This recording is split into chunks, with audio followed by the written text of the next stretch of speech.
Bike lovers हैं तो आप रॉयल एनफील्ड के क्रेज से जरूर वाकिफ होंगे, लेकिन क्या आपको पता है कि जब 1993 में आइशर मोटर्स ने रॉयल एनफील्ड को खरीदा था तब वो एक लॉस मेकिंग कंपनी थी और अगले 5 साल तक लगातार लॉस में ही रही, जिस वजह से कंपनी बंद होने की कगार पर थी और आइशर मोटर्स उसे बेचना चाहता था।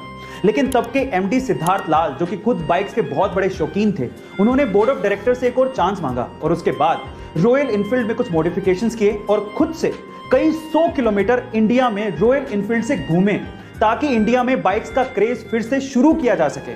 और उसी का नतीजा है कि आज royal Enfield mid size bike के सेगमेंट में 96% मार्केट को कैप्चर किए हुए है और इसी वजह से रॉयल एनफील्ड का इतना क्रेज है। गाइस, क्या आपको इसके पहले तक ये अमेजिंग इंफॉर्मेशन पता थी? और गाइस, ये चैनल मैंने बनाया ही इसलिए है ताकि हमारे आसपास कुछ अच्छा और यूनिक हो रहा हो तो मैं आप तक वो चीजें पहुंचा सकूं।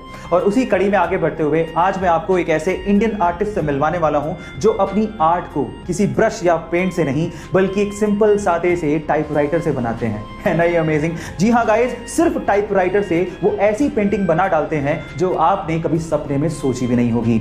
मिलिए ऐसी गुरुमूर्ति से जो कि बेंगलोर से बिलोंग करते हैं और अपनी इसी यूनिक आर्ट की वजह से वो पूरी दुनिया में पेंटर्स और आर्टिस्ट में बहुत ज्यादा फेमस भी हैं। सो गाइज, ये आर्ट और ये आर्टिस्ट आपको कैसा लगा और क्या आपको being an Indian proud feel हुआ? चैट सेक्शन में लिखना मत भूलिएगा। दुनिया में सबसे पहले सुपर कंप्यूटर 1964 में बनाया गया था, लेकिन अगर मैं आपसे सवाल पूछूं कि इंडिया में सबसे पहले सुपर कंप्यूटर किसने खरीदा था तो आप लोग क्या कहेंगे? देखिए, अगर आप किसी आईआईटी का या फिर इसरो का या फिर किसी गवर्नमेंट ऑर्गेनाइजेशन का नाम लेने वाले हैं तो आप लोग गलत हैं। एक्चुअली इंडिया में सबसे पहले सुपर कंप्यूटर खरीदा था चंपकलाल चौकसी ने। चौंक गए ना? और वो भी 1970 में 8 करोड़ रुपए देके। पर सवाल यह है कि इन्होंने ऐसा क्यों किया, मैं आपको बताता हूं। चंपकलाल चौकसी एशियन पेंट के मालिक थे और वो एशियन पेंट को इंडिया में कोने कोने में एक एक डीलर तक पहुंचाना चाहते थे, जिसके लिए उन्हें मैसिव डेटा एनालिसिस करना था जो कि सिर्फ सुपर कंप्यूटर से ही पॉसिबल था। अब इनके दिमाग की दाद देनी पड़ेगी।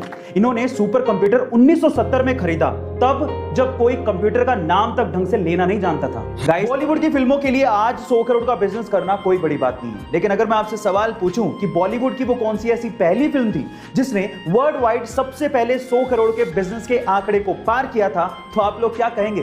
चलिए मैं आपको इसका जवाब देता हूं। वो फिल्म थी मिथुन दा की डिस्को डांसर, जिस फिल्म ने मिथुन दा को इंडिया ही नहीं बल्कि बाहर के देशों में, स्पेशली रशिया में और चाइना में स्टार बना दिया था। चाइना में तो इस फिल्म के एल्बम को गोल्ड अवार्ड से नवाजा गया था और वहां के नर्सरी स्कूलों में प्रेयर के साथ साथ इस फिल्म के गाने जिमी जिमी को गाया जाने लगा था। और लॉजिक ये दिया गया था कि इस गाने को गाने से बच्चों की जुबान साफ होगी और वो चाइनीज अच्छे से बोल पाएंगे। गाइस, आपको ये इंफॉर्मेशन कैसी लगी चैट सेक्शन में जरूर लिखिएगा और ऐसे अमेजिंग वीडियोस के लिए यूट्यूब पे हमारे चैनल को सब्सक्राइब कर लीजिएगा।